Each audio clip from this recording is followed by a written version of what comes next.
Are they nice and warm now? Yeah.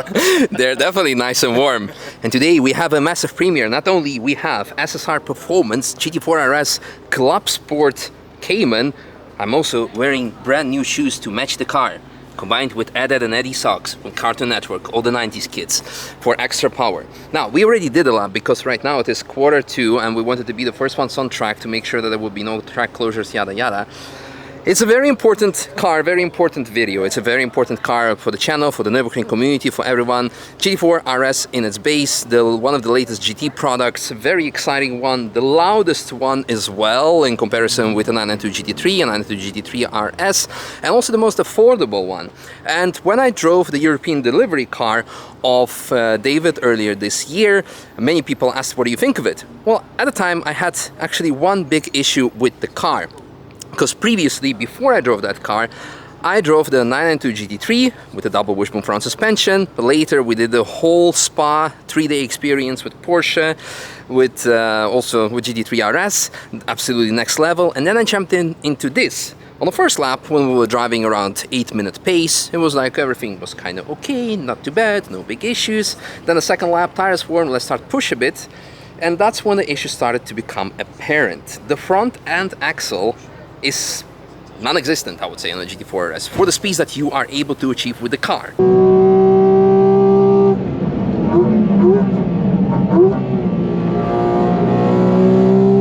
And if you're doing 8-minute pace, it's all good. When you start pushing faster, you need to start working. And it's not only me complaining, because when you look at the lap record attempt video of the stock GT4 RS, you see Jörg Bergmeister struggling with the same issue.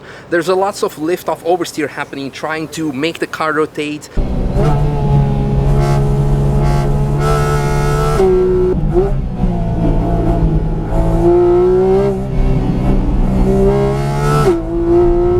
Under braking, the car is not really stable. It was like quite apparent.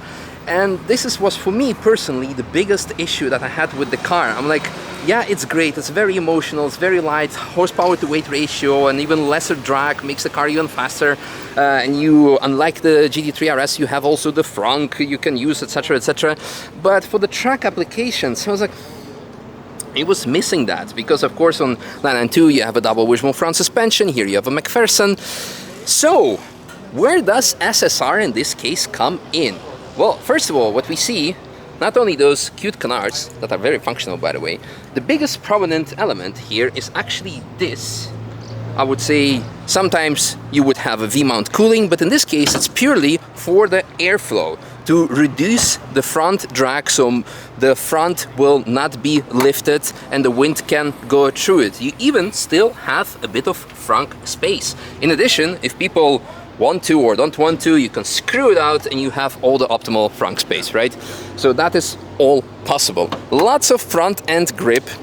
Then to compensate with that, the rear wing is also changed. It's a bigger wing that generates 90% more downforce than the stock one. It's bigger, it has a gurney flap, it's 5-way adjustable if you want to.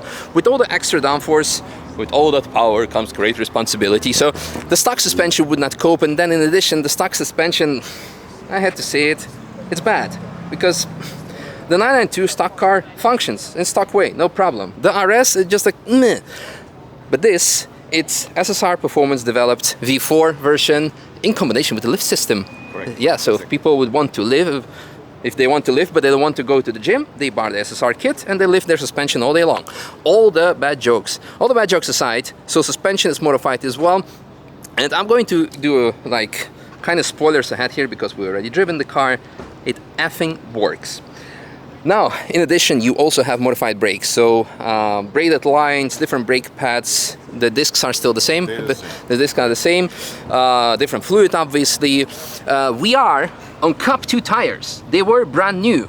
Well, actually, you have also option of buying different wheels, which are 3.5 kilo savings, yeah, right? 3.5 kilo savings. 3.5 kilo savings. They were on today.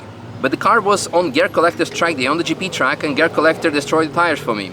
And that's already giving you flashbacks, because last time, when I drove last year the AMG Black Series, which is one of the most successful videos on my channel, week before, Gear Collector destroyed the tires. So I was driving on destroyed Cup 2Rs. So today I had the option of having the car on tires like Gear Collector finished, or on brand new Cup 2s. So I said, okay, you know, let's do Cup 2s because we cannot benefit from the full potential of the Cup 2R with all the traffic today anyway, so we will do it another day. I love you, Girl Collector. Thanks for the invite for today's track day, by the way. I'm just making jokes, but it's like kind of funny coincidence. Optionally, you also have different exhaust if people want to, but to be honest, I don't know how deaf you need to be to say that your GT4 RS needs to be louder, because that's extremely loud.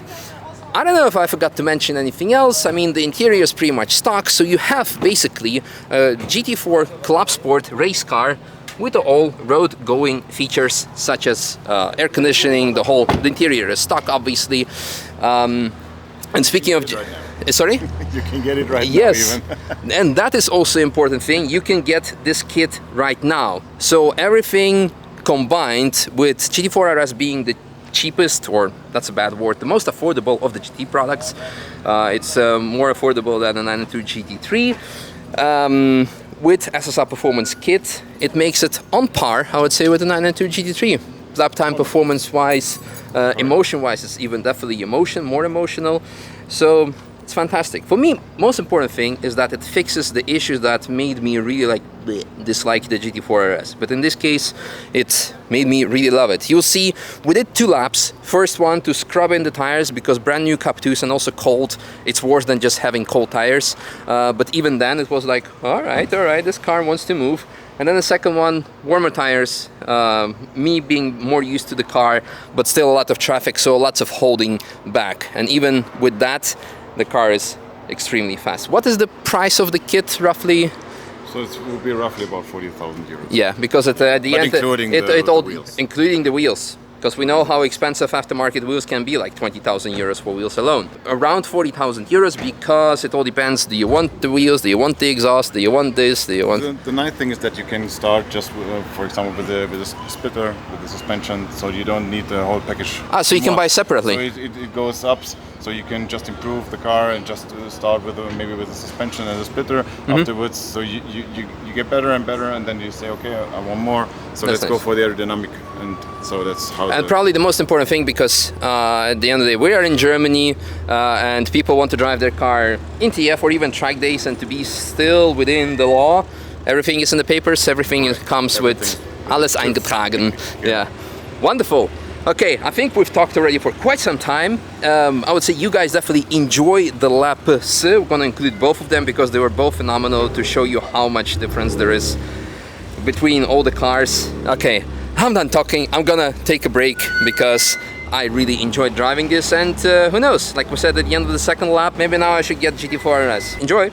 As mentioned, brand new tires, so we're gonna take it easy the first lap to warm them up, to scrub them in mostly, because not only cold, they're brand new, that's even worse. Yeah, TC stays on because in Porsche it's really not that intrusive. But the emotion,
if we had the stock setup, we would have been in the ass of the 206. Okay.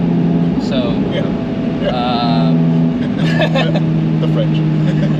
They don't know how to drive. Yeah, that's why I always have my left foot on the brake, and I kind of like anticipated, okay, he might turn in, because it's hard to say there, but yeah, he actually also did. But that also shows that this car comes out of nowhere. It's so fast. Exactly.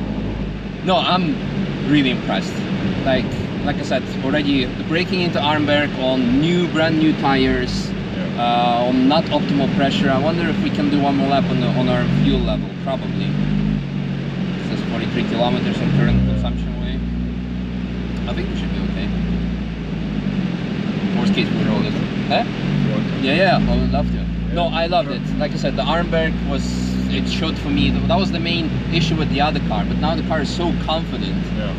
Also, what about the steering? The steering is amazing. What I really loved is that you can have now very controllable lift-off oversteer. If the car doesn't turn in good enough, you lift a bit and it already like does. With the other one, again, you can see it also on the lap record attempt. He's like really like push, and like so the car would actually jump into the what's it called, into the corner or into apex. Here it's like nice. I got the feeling when because I had a look at the steering, but you didn't. I like didn't. This. No, you just went like this. I was very smooth. Yeah. Exactly. So I'm really impressed, and I don't say it often, but I would love to have a second lap. So let's drop the pressures. I guess it's a full downforce day today. It is, huh? Another thing that I forgot to mention for new people on the channel or anything, we're not wearing helmets because in TF, in public sessions, you're not allowed to wear Hans. So that's why I'm using the normal 3-point belt and not 4-point, because you can do more harm than good in a modern car. But that's my opinion. Everyone decides for themselves. Lots of traffic, so.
No, but the entry exit Flugplatz, I think I was a gear too high. I should have downshifted, but otherwise it was quite confidence inspiring, and it was far from the limit because we still had half a meter of the track next to us. So which gear are we? So I don't see the gears thanks to the GoPro, so people can see the entertainment.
had still lots of trapping, it's gonna remain like that for the rest of the session. As much as I would like to say, oh, let's try again, because I really want to see what the car can do through, you name it, which corner.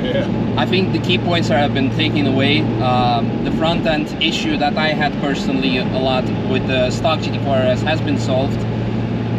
And that's for me the most important thing, because this makes the car so easy to drive, so confidence inspiring, that you can do stuff that we were doing, and you can see we were not on the limit. The tires were not screeching. There is still there's plenty of room if you want to go faster, if that's what you're after. But that thing, you would then require cup 2Rs and less traffic.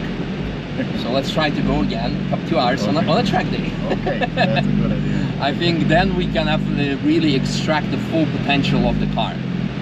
But for now, it's really, really enjoyable. Also, when something happens, you know, because this is still mid-engine car, and the last thing I want the car is to get out of balance with the mid-engine, because it's quite hard to correct than any other car.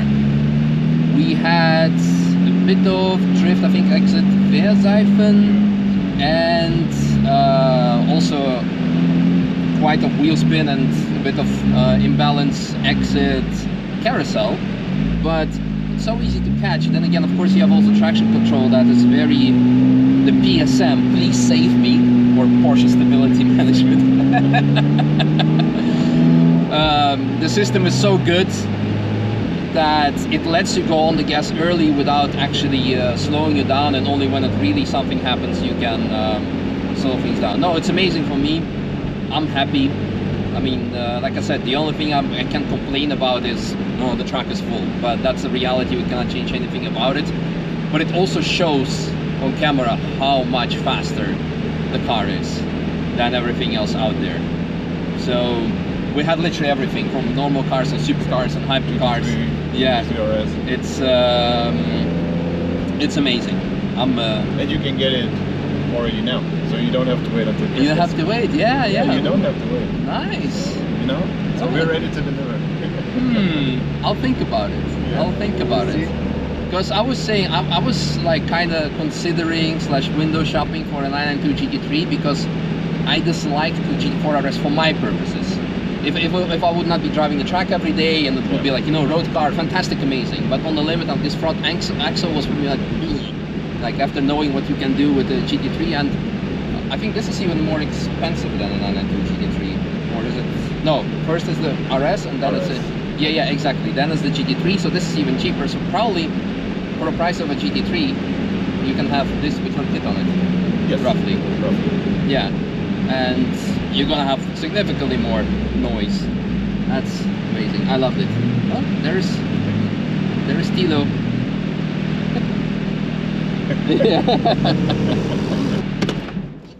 Whew. And yes, G4 RS vibe. I'm deaf again. What were you saying?